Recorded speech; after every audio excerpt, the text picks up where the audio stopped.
Hello, parents and guardians. I just wanted to come on here and give you another quick link for you to show you which apps will be best for your child to access.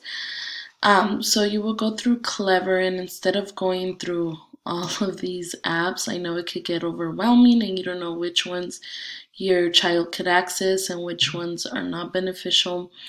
There's a link up here. I believe your child can't see these two, so it's just a purple one.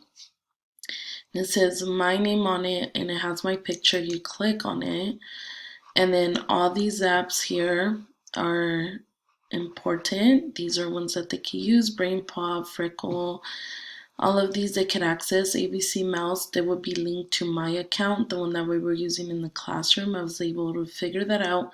So if they click on it, they automatically sign in. Zoom, when we're having meetings, they could click on that and just type in our class number that I will send when I schedule one. Live cams, where they could see different animals around the world and they could write about which one is their favorite.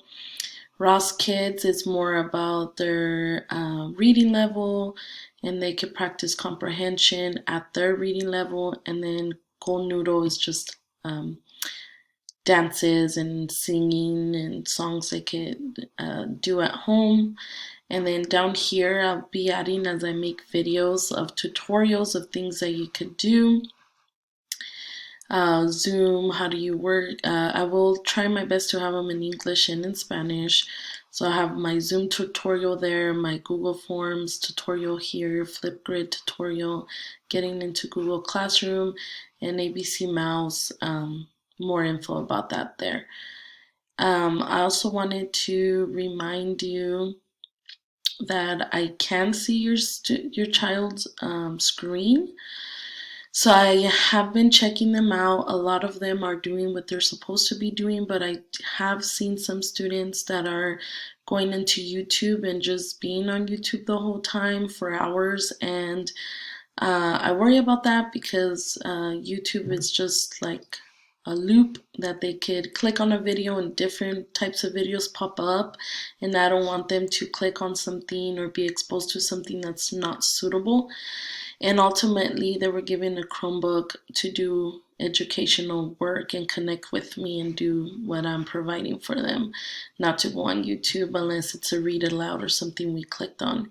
So if you could please monitor your child, if not, I'm going to have to block them for a while from their Chromebook. But if you have any questions, just let me know. I just thought I would put all the apps that I'm using or suggesting that your child uses into one link, that it's easier for them to access and have all the videos that I've done here.